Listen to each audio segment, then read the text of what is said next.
Olá, querido amigo, querida amiga. É muito bom começarmos o nosso dia lendo, estudando e ouvindo a palavra do Senhor. A continuação das nossas mensagens. Hoje nós falaremos sobre a carta à igreja em Esmirna.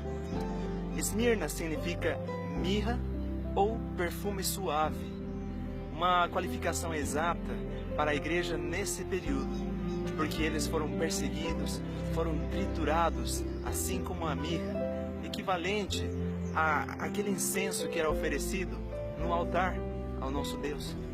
Os nossos irmãos desta época, do ano 100 ao ano 323, sofreram perseguições, sofreram por causa da verdade e foram martirizados. A palavra de Deus, no capítulo 2 de Apocalipse, os versículos 10 e 11, a última parte do versículo 10 e 11 nos diz o seguinte: "Sê fiel até a morte, e eu te darei a coroa da vida." Nos encontramos nos versículos anteriores e também nos diz o versículo 11: "Quem tem ouvidos, ouça o que o Espírito diz às igrejas. O vencedor, de modo algum, sofrerá a segunda morte." Aqui nós temos a recompensa. Mas os versículos anteriores nos falam de que esta igreja teve tribulação, pobreza, havia blasfêmia dos judeus. Era chamada também aqui, essa igreja sofria perseguição, martírio, e alguns foram colocados na prisão, assim como diz o versículo 10, e foram provados e passaram por tribulação durante 10 dias. Olha que interessante, neste período nós não encontramos nenhuma reprovação da parte de Cristo para esta igreja. Por quê? Porque eles foram fiéis até a morte e receberão a recompensa final. Aqui nos encontramos que este período é conhecido como o período do martírio.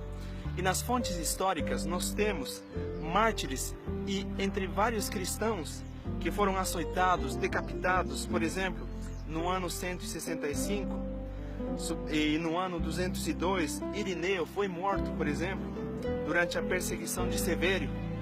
Cipriano aparentemente morreu no ano 258. Depois nós temos Vitorino, um homem conhecido, também cristão, morreu no ano 304. E há uma citação no livro chamado História Eclesiástica que eu gostaria de compartilhar com vocês. No volume 8, no capítulo 2, nos diz o seguinte: "Vimos com os nossos próprios olhos como as casas de oração eram arrasadas ao chão e como as escrituras eram consignadas às chamas. Vimos em Tebas inúmeros morrerem num dia. Alguns foram queimados, outros foram decapitados, de modo que a espada assassina ficou cega e mesmo se quebrou. E os próprios carrascos ficaram cansados e tiveram que revezar." Olha que interessante. Aqui surgiram as famosas catacumbas, sob as colinas fora da cidade de Roma. E nessas catacumbas, os cristãos enterravam os seus mortos. Os cristãos encontravam abrigo por causa das perseguições. E essas catacumbas se tornaram o lar desses cristãos que foram perseguidos. Eles sofreram muito por causa da verdade. Eles foram martirizados, sofreram açoites e vestiam peles de animais e eram jogados na arena para serem devorados por leões. A igreja sofreu nesse período. E na última parte nós lemos que é mencionado a tribulação dos 10 dias. E aqui, dia na profecia é um ano.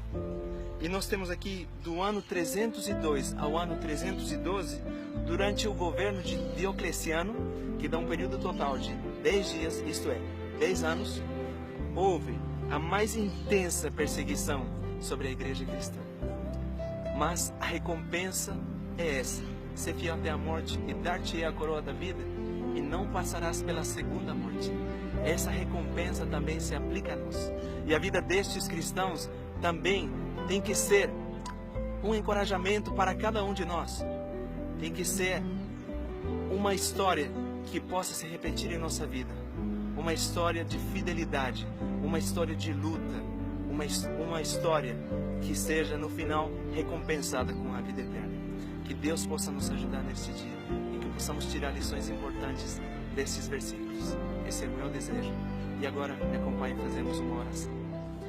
Querido Pai Celestial, graças te damos pela Tua palavra. Obrigado, Senhor, por este dia e pelas Tuas profecias.